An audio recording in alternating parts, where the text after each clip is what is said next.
This is MajinSweet, and welcome to the Lost Grace podcast. I'm here with Unsafekibble. Now, Kibble, tell the people who you are, where you're from, what you do. Just give them a little background information. Sure. First of all, Majin, thank you for having me on. It's a pleasure to be here. I am Unsafekibble. I am someone who likes playing video games. In real life, I am a college professor from the central United States. I've been teaching college for about, 16, 17 years at this point. So I'm midlife, family and child, and I like to play video games in my spare time. So that's kind of who I am. So, what kind of games were you into before you got into this whole From Software Souls thing? So I've been playing video games since I was very young. I remember my first console was actually a hand-me-down. It came from my neighbors who actually got a launch NES. I was very, very jealous at the time until they actually gave me their Atari because they weren't going to play it anymore. So that was a really cool thing to get. And of course, grew up playing Super Mario Brothers and such. But around about the time high school, I got into RPGs. I was playing games like Final Fantasy, including Final Fantasy VII, and I know you love 6, some of those other games. And then I got into the Morrowind series. I think it's the Elder Scrolls series officially, but I was playing Morrowind and Skyrim up until a student suggested that I should try out Dark Souls games. And I was initially very hesitant because of the invasion mechanic being very poorly explained online. But that makes a lot of sense. Yeah, because the system, we'll talk about it a bit, but yes, multiplayer in Souls has always been very I'd say overly complicated for what it is. I'm glad you brought up Atari because a lot of people I talk to in, the Souls community these days and on my Twitch stream are younger side of things, so they don't have any idea what is Atari. I played Atari growing up because my third grade elementary school teacher had an Atari in the classroom, and if you finished all your work, you could play. So I played a ton of Atari, had an NES at home, so I also played Mario and other games like Castlevania and other games. So, we have a similar-ish start to our gaming, our gaming, whatever you want to call it. So then now we get flash forward to, so you got in the Dark Souls from a recommendation and you were a little hesitant.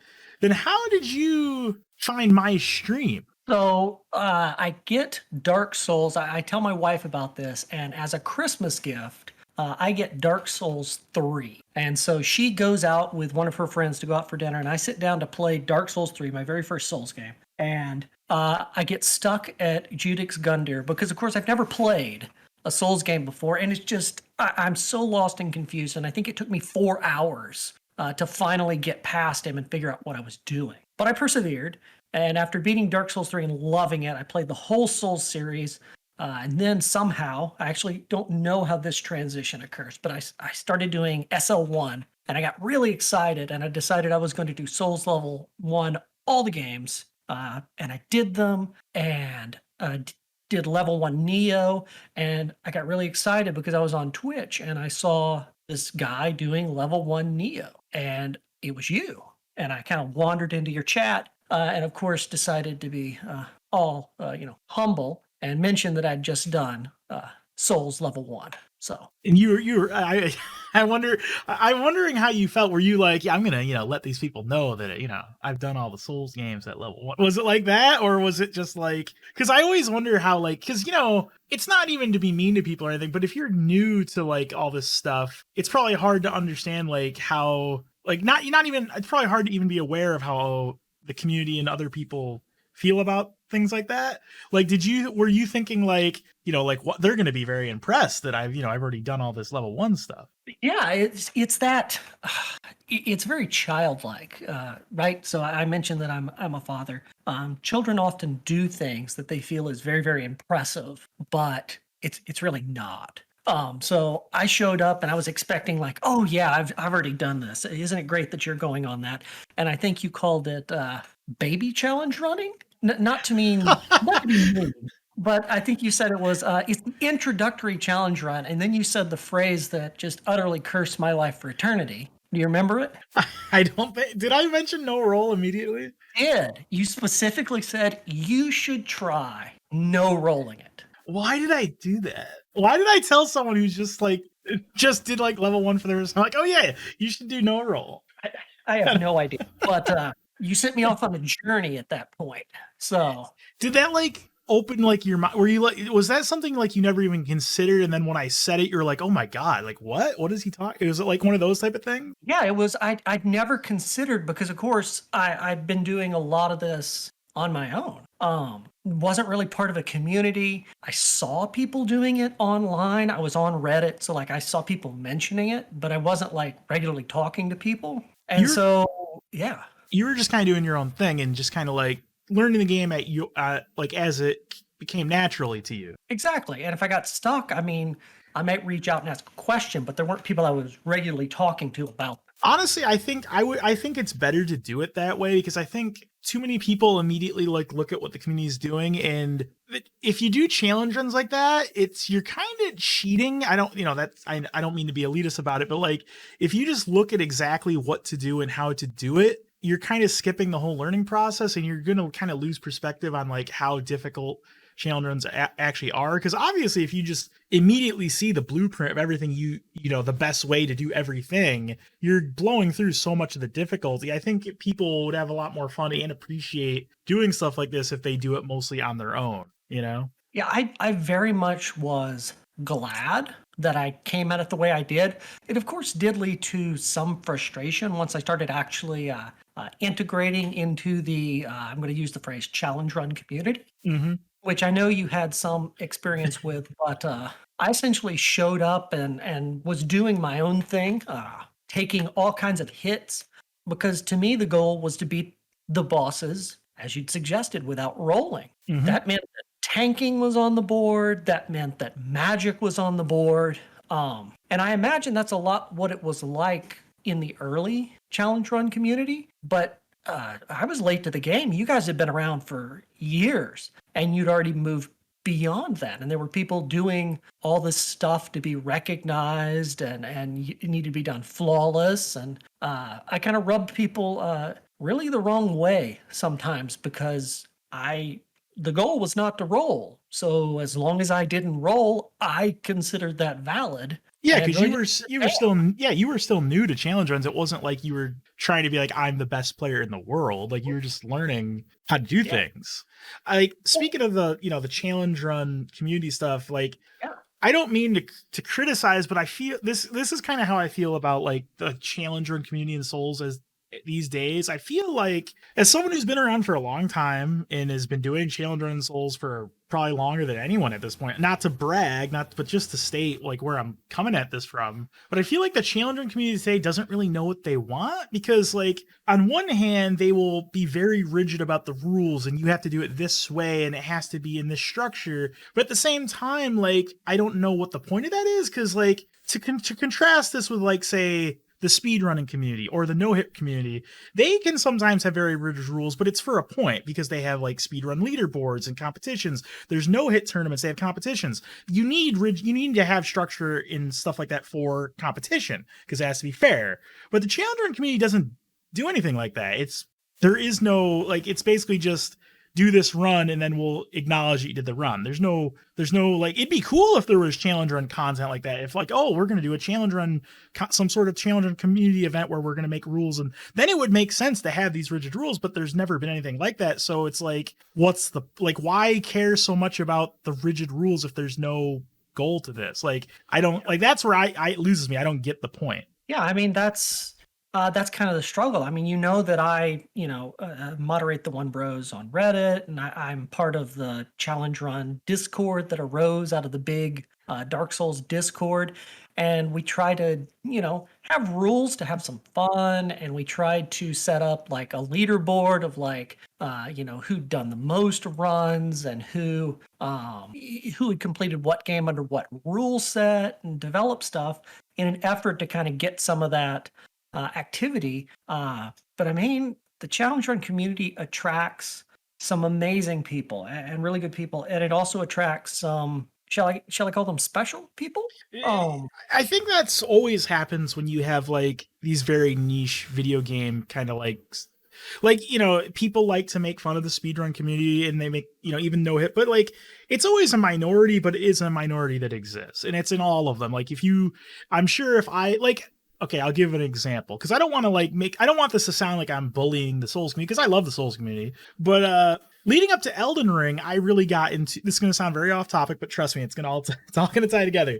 I really got into the Fire Emblem community because I think those are games I always wanted to play more, and there's a bunch of them, and they can have a really high skill ceiling. So I was getting into those games, and I was learning about their community. They have like their own fan site, and they have like their own like community figures on like YouTube who are like popular and stuff. And then like I found out there was like this big, huge thing of drama where like this like really popular Fire Emblem YouTuber guy, like he was like, he did like some like, I guess he like sexually assaulted another community member.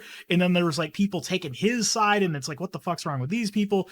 And it's easy to like invest in that drama, but then you have to realize, well, this is just a small group of people. Most people in this community are good people. And it's the same thing with the Souls community and other things. Like you're going to have, you know, people in the Challenger community who are super elitist and try to, you know, bully like new people and talk about how great they are. But though they're not, you always have to keep in mind, they are a minority, and you need to, what's the word I'm looking for? You need to, you know, not be brought down by them, not like let the whole community be brought down by that negativity. Absolutely. And I guess it was my experience being treated as if my runs weren't good enough. I've always tended to want to be more accepting. The big joke is pyromancy in Dark Souls 1. And you'll see some people talking about that if you did SL1 but you used pyromancy, it wasn't really SL1 because your damage didn't scale. But honestly, that's how you kill a community, is you are that rigid to newcomers. You want them to be welcomed and you want them to participate. And these are great games. I mean, I love them. And you know what I find very ironic about that? Not only are they just wrong because you can be level 1 and use pyromancy, it's just how the game works. So they're just purely objectively incorrect. But not only that, ironically, it kind of shows that they are not as good at the game as they think they are, or at least not as knowledgeable, because there are ways where at level 1 with purely melee, you can do, like, if you have like Blacksmith Giant Hammer, Red Tearstone Ring, and it's maxed out, like you can kill bosses really fast. Like it isn't like Dark Souls 1, it isn't just pyromancy that's really strong. There's other things.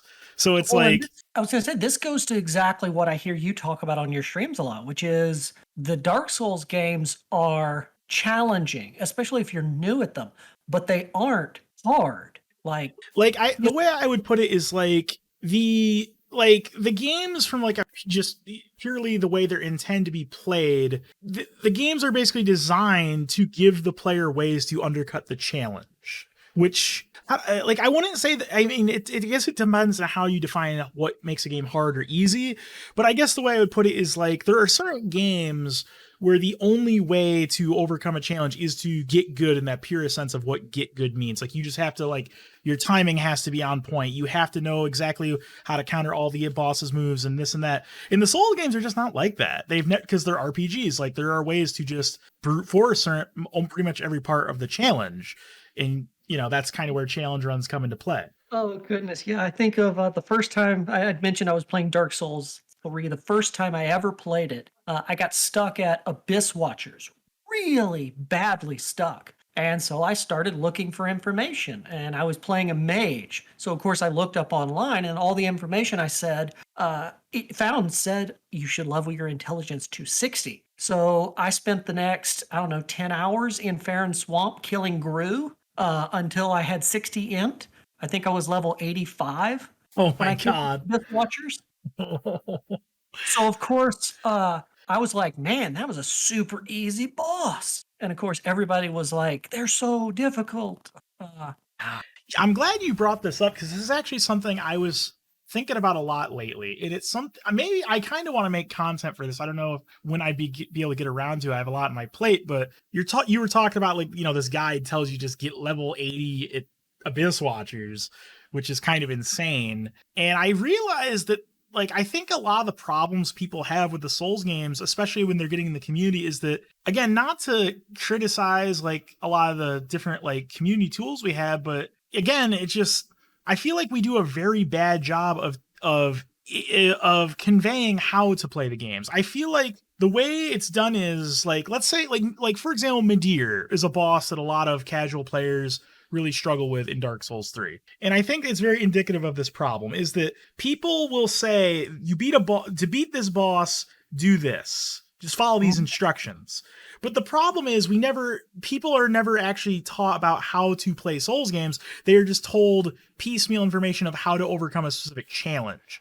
And I think if we did more to teach people how to play the games fundamentally, then they would be able to beat the boss based on just knowing how to play. They wouldn't need to be given the 10-page instructions of like, okay, when Midir does this attack, roll back. When Midir does this attack, roll left. They will already understand rolling and stand-up management and all these things, and they'll be able to figure it out on their own. Well, yeah, and when you think, so I told you I kept finding stuff that said level 60 intelligence, so that was how I do my build. So when the Souls community thinks about builds, they're talking about them at the end of the game.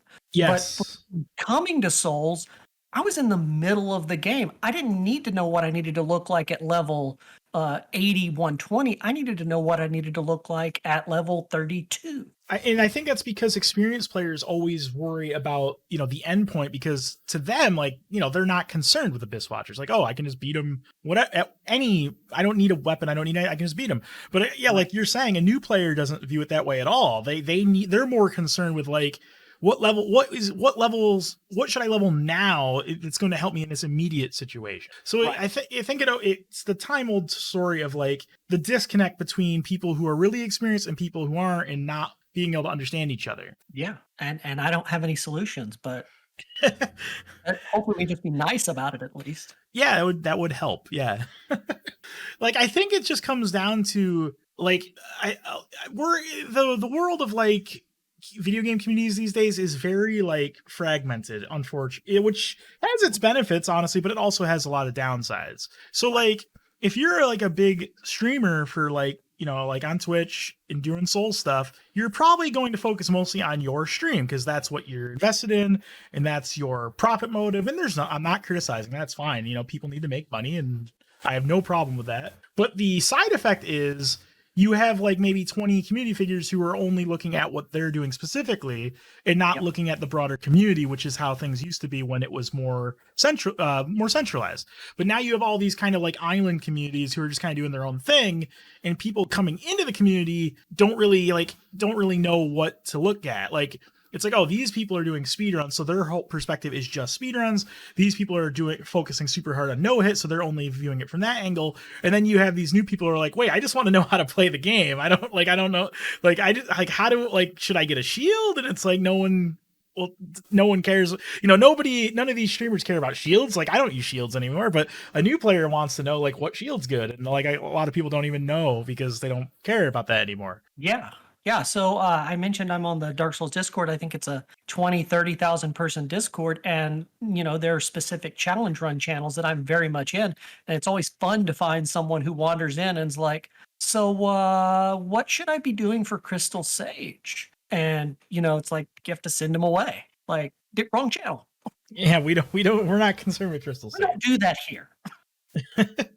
And I think that's kind of a shame. I want to build communities that are more like broad, like I was saying before, like where like, it's like a more centralized place where like people of any specific interest, any skill level can get something out of it, as opposed to it being like, again, I think there's value to having those very niche communities too for people who are only into that one aspect, but I want to have a broader place where people can come together too. Well, it would be nice if we were somehow connected. Like, I'm going to use the concept of an umbrella. If we were all under the same umbrella, instead of, so many different communities having their own umbrella and never wanting to talk to the other communities. Yeah, I think that's why, like, you see like a lot of like, what's the word for it? Like sniping between different communities. Like, you'll see PvP people like, like someone there who's kind of like like he'll like say something kind of snide about, speedrunners, like, oh, these speedrunners, like, they think they're so good, but they couldn't beat me in PvP. And then you'll see like,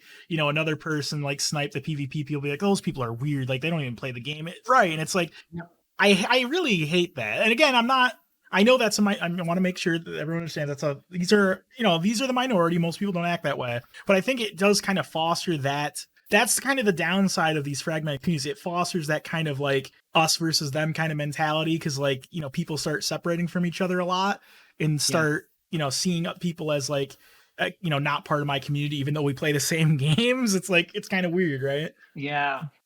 I don't have a solution. Wow. I And you've been mean, there much longer than I. You've been around for a decade. oh yeah, I've seen, well, not to brag, but it's been 13 years. It's been too long. What have I been doing? But yes, like I've seen this kind of happen in real time, because like in the early days of Souls, the community was centralized. Like there were people who were like more known for PvP. There were people who did like, you know, there was even challenge run people back then, but everyone was like in the same place and everyone talked to each other. Like even if you were someone who mostly did PvP, you were still interacting with a community that was like, you know, casual players or people doing challenge runs or people doing speed runs. And then it slowly but surely started like fragmenting.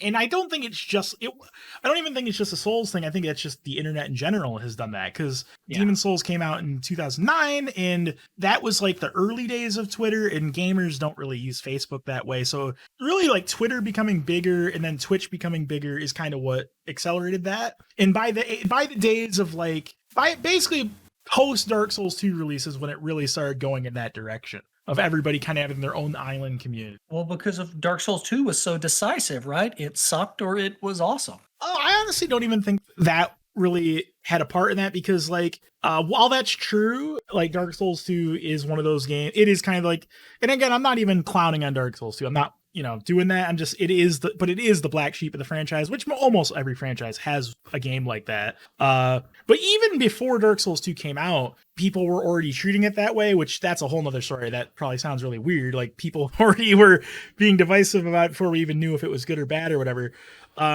But even then, even people who didn't like the game and did like the game or whatever were still in the same community. I think it is more just the fact that, you know, more people wanted to stream, and then more that attracted more people who wanted to go to specific streams, and then same thing with Twitter. So I think it was more I would say it was more the internet affecting the Souls community than the Souls community affecting itself, if that makes any sense. Yeah, it does. Internet has an enormous impact on communication. Mm-hmm. Oh yeah, we didn't mention Reddit. We suddenly started having multiple Reddit pages, where originally we didn't even have one, because we're like, what's the point? Yeah, and that's how I actually found the community, was coming along years later and trying to figure out what Reddit. I think the first time I asked a question about DS3, it was on the Dark Souls Reddit, and I was told wrong Reddit and directed elsewhere. Yeah, I don't know. Maybe I'm just being an old boomer, but I really don't like that that's how like the internet does things now, because like I'm sure there's a lot of people who are like, well, I just like the Souls games. Like, why does it have to be that way? Like, why does it have to be like, oh, you're a Dark Souls 3 fan, this is for Dark Souls 1? It's like they're the same franchise. The games are pretty similar. Like, why can't there be a place to appreciate the franchise, you know, collectively? Like, why does it have to be like, and I've noticed there's a lot of people like, again, to be fair, there's people on the other side of things. There's people who are like, oh, I'm a Bloodborne guy. Like, yeah, I play the other games, but Bloodborne's mine, and I don't, you know, the other ones aren't. It's like, I don't know. That's fine if there's people who view it that way, but it just, I don't know. I never really liked viewing it that way personally. Yeah, I mean, I like all the games.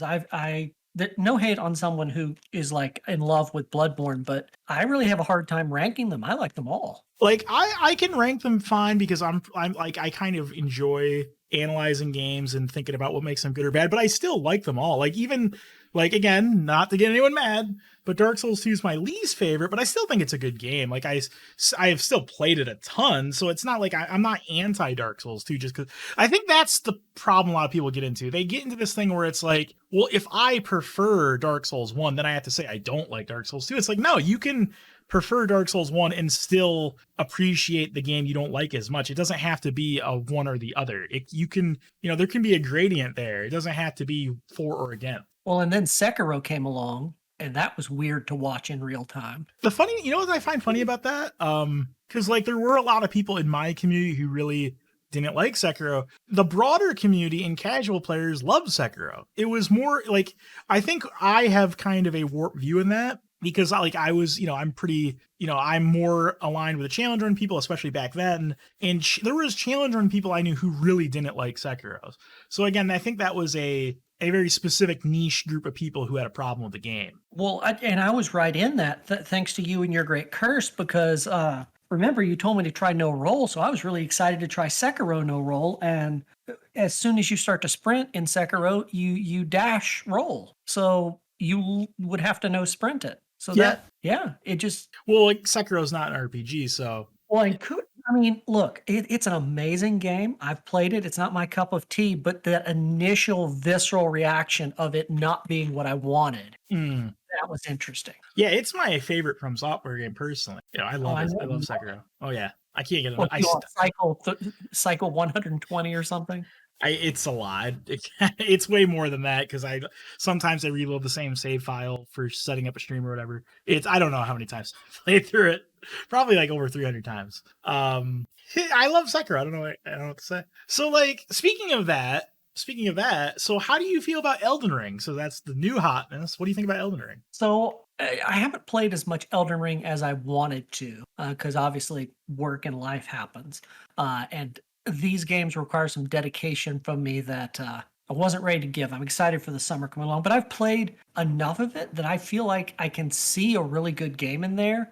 I know they're patching a lot of stuff because people keep breaking things to unbelievable levels, but I think I've told you about this. I just want the game to be in a finished state so I can just consume it. Well, I think it is personally. Well, I mean, they keep adjusting small things. Well, I mean, they've And always done that. yeah, but man, I came along late, Majin. Remember, I came along when everything was all finished and there were no patches. And I mean, I don't think the patches are as big a deal as you think. Trust me. Like, I'll say it this way: Elden Ring at release is far more of a completed game than any of the other Soul games were, by a large degree. It's much more polished. Ring is a fantastic game. It's very enjoyable to be in it. It is so big though. I mean, like it's overwhelming. It is. It's crazy. Yeah. And it's not a bad thing. Okay, it's not bad that it's overwhelming. It's just it takes me back to those early days of playing Dark Souls 3 when I didn't have any clue what was going on. And that's a weird state to be in, and it's exciting to see what we're going to find out. But of course, you know, I'm in the challenge run community and everybody's already trying to break the game and not enjoy it, and that's weird to see. Yeah, I haven't really concerned myself too much with doing challenge runs in Elden Ring yet because I'm just having fun with the game. And people just don't want to that's on the challenge side, that's something that I find frustrating. Is I understand if you want to do a challenge run so that you could have like a low level twink so that you can troll someone, but I really don't understand being that hardcore without having ever played the game. I guess it comes down to like what your plans are, right? Because like, so you know, I love Tolomeo. You know Tolomeo, right? Yes. For people who don't follow him on Twitch, follow Tolomeo. He made it pretty clear that he was only going to play Elden Ring like once, just because that's how he plays games these days. So in that regard, I was like, okay, it makes sense that he's going to do like a challenge run on his first playthrough because he's only going to play it once. So he's going to move on. So he's going to do a challenge run so he can it'll make him play the game more. And he loves doing really hard stuff. But on the other side of things, if someone's going to play the game for months and months and months and months, if not years, then I really don't understand front loading your challenge run so much because it's like if you're going to end up putting thousands of hours in this game, what's the rush? Like just to get, I don't know, like if you're a big streamer, okay, I guess I could understand that you want, the world first, or the videos are really hot at release. But if you're not one of those people, I really don't understand. Right, but that's an economic incentive, right? Yeah, So yeah. Polo does that because that's his thing. I can't fault Distortion for doing all the stuff he's doing because that's how he makes money. That's his draw. Yep. Yeah. So I mean, that's and I guess there's a competition for RL1, Elden Ring, All Remembrances that they're racing, and some crazy person has put up $5,000 to the winner. So I mean, see, that's cool. By all means, that's great if that's your. But if you're just someone who's just playing these games to have fun, I mean, I want to learn what we don't know. I think I've mentioned this to you before. We were talking about Demon Souls, and we found this really cool thing in Demon Souls. And I remember bringing up to you and some friends of mine, Salt, and we were like, yeah, we found out that fire and physical damage have different stagger meters and can affect each other. And you were like, yeah, we've known about that for years. And Salt was like, Yeah, I come from hack and slash. That's a really common thing in hack and slash games. That's obvious. But of course, the entire community I'm running around with is just freaking out because we didn't know this. You can And probably, you know what's funny about that too? That's the type of thing you find out just by playing the game casually. yeah, but Which, we don't do that. We just exactly, which loops get in back to our your point. lane and plow the same thing that's been done before. Yeah, I think that's a thing that happens a lot where, like, in this day and age, a lot of people want to immediately think they're like an expert in a game, but it's like a lot of these games are really a lot more complex than we give them credit for, and they're a lot more broad. But people want to act like, oh, the game's been out for 2 weeks, and look at, we already know everything there is to know about the game. And it's like, well, I actually remember getting into arguments about this with Sekiro because there was people like, it was actually, again, funny to see it in real time where like, it was like a week after the game came out, people were like, oh, Ichimonji is the best combat in the game. Ichimonji's the best. Then like a month later, it was like, wait, why would we use Ichimonji? Mortal Draw is the best in the game. It's like, it's like, how, like, how do you not realize you just proved, like, you know what I mean? Like, that should be there should be a wake up call. It's like, oh, we thought we already knew everything, but we didn't. And that could happen again, but it just keeps going. Well, yeah, and I think of my daughter showed me the video of the Portal 2 speed run. Have you seen this? I think I have at one point. There's apparently a level in Portal 2 that was like absolutely, it couldn't be made any faster, and people kept making it faster and faster and faster. And then after like 11 years, this guy comes along and goes, "You realize you can pick up this chair and climb the wall and save yourself like 15 seconds." And people were like, "Oh my God, no one has ever picked up that chair before." Video games are amazing, People take video games for granted sometimes, I think, which is kind of a shame. Games are really complex, a lot more complex than people give them credit for usually. Well, and it's so fun figuring stuff out, and I just want a warm, welcoming place where we can all do stuff together. Yeah, you should go to the lostgrace.net forums. Kibble, you should sign up for the forum and make some threads. I should sign up for the forum. I've been. I just haven't created an account yet. All right. Got to get my plug in there. There Speaking of plugs, do you have anything to plug? Do you have any socials? Do you need to get anything out there? No, I don't. Twitter and Unsafekibble716 is me everywhere. YouTube, Reddit, Twitch. I'm not difficult to find if someone, for some ungodly reason, wanted to find me. All right. Anything else you want to talk about?